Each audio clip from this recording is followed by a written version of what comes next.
Hello guys, இன்னைக்கு என்ன பார்க்க போறோம்னா பைனாமியல் டிஸ்ட்ரிபியூஷன். பைனாமியல் டிஸ்ட்ரிபியூஷன் வந்து நம்பர் பைல வரும். ஸோ இது ஃபுல்லாக மேக்ஸ் சம்மந்தமாக தான் இருக்கும். எனக்கெல்லாம் மேக்ஸ் வராதுங்க, எனக்கும் சுத்தமாக மேக்ஸ் வராது. ஸோ இருந்தாலும் இதை ட்ரை பண்ணி கொஞ்சம் புரிஞ்சு வச்சிருக்கேன். அதை நான் எக்ஸ்பிளைன் பண்ண போறேன். So first of all binomial தியரம்னு ஒன்று இருக்கு. அது கோஎஃபிஷியன்ட் கண்டுபிடிக்கும். இப்போ எக்ஸ் பிளஸ் பி ஹோல் ஸ்கொயராக இருந்துச்சுன்னா அதை நீங்க மல்டிபிள் பண்ணும்போது ஒரு கோஎஃபிஷியன்ட் வரும் ஒவ்வொரு பார்ட்டுக்கும். இப்போ ஏ பிளஸ் பி ஹோல் ஸ்கொயர்னா A square plus 2ab plus B square வரும். இப்போ ஏபிக்கு கோஎஃபிஷியன்ட் வந்து 2 இருக்கும்ல, அதே மாதிரி தான் பைனாமியல் தியரம் வந்து பெருசா பவர் வந்து இன்க்ரீஸ் ஆகிட்டே போகும்போது பைனாமியல் தியரம் யூஸ் பண்ணுவாங்க. அதுக்கு தனியாக ஃபார்முலா இருக்கு.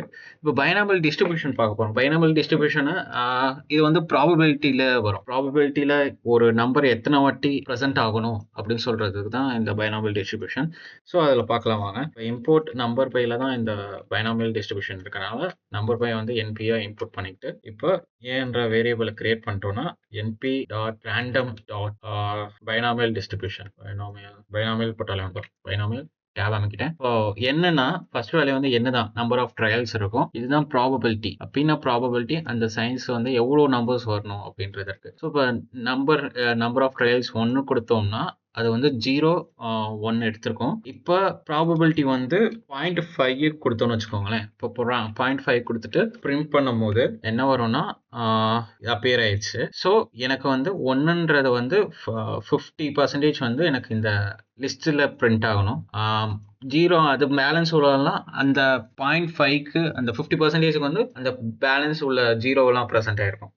ஸோ இதே மாதிரி நம்ம மாற்றிக்கலாம். நம்ம 1 வந்து எவ்வளோ ப்ரெசென்ட் ஆகணும். இப்போ 7 போடும்போது 70% எனக்கு வந்து இங்கே 1ஆவே ப்ரெசென்ட் ஆயிருக்கும். இப்போ நீங்கள் இதை செக் பண்ணணும்னா இப்போ அதில் உள்ள நம்பரை கவுண்ட் பண்ண முடியும். எப்படின்னா இப்போ கவுண்ட்னு ஒரு வேரியபிளை கிரியேட் பண்ணணும். கவுண்ட் 0 மட்டும் கவுண்ட் பண்ணுறது. ஸோ அதை நான் கிரியேட் பண்ணிட்டு இதே நம்பர் பையில தான் அந்த ஃபங்க்ஷன் இருக்கு. அது என்னன்னா நான் கவுண்ட் நான் ஜீரோ அப்படின்னு போட்டிங்கன்னா அந்த ஃபங்க்ஷன் வந்துடும். நான் ஜீரோ போட்டு நான் ஜீரோ போடல 0 போட்டிங்கன்னா 0 இல்லாதெல்லாம் பிரிண்ட் பண்ணணும். கவுண்ட் எடுத்துக்காது. 0 தவிர மற்ற எல்லாம் கவுண்ட் எடுத்துக்கோ. நம்ம ஆனால் 0வும் கவுண்ட் பண்ணணும். அது எப்படின்னா a equal to 0 இங்கே வருது, மேலே வருது. a equal to double equal to 0 கொடுத்தீங்கன்னா அது வந்து பிரிண்ட் ஆகும். இப்போ பிரிண்ட் கவுண்ட் 0 கொடுத்தீங்கன்னா அதே மாதிரி இதை பிரிண்ட் பண்ணாம அடுத்து எங்கே போறோம்னா கவுண்ட் 1ஐயும் எத்தனை வாட்டி 1 ப்ரெசென்ட் ஆயிருக்கு அதையும் கால்குலேட் பண்றதுக்கு நம்ம கவுண்ட் 1 இந்த வேரியபிளை கிரியேட் பண்றோம். டாட் கவுண்ட் அதே மாதிரி அந்த ஃபங்க்ஷன் நான் ஜீரோ அது a double equal to 1. இப்போ இதை பிரிண்ட் பண்ணணும்.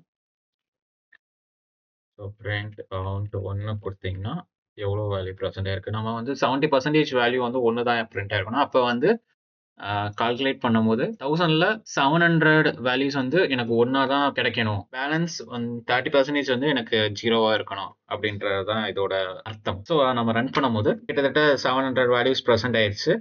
அதே மாதிரி 300 வேல்யூஸ் வந்து எனக்கு பேலன்ஸ் 0வா ப்ரெசென்ட் ஆயிருக்கு. ஸோ இதுதான் பைனாமியல் டிஸ்ட்ரிபியூஷன். இதுதான் எப்படி சிம்பிளாக எக்ஸ்பிளைன் பண்ணியிருப்பேன்னு நினைக்கிறேன். நன்றி. அடுத்த வீடியோவில் பார்ப்போம்.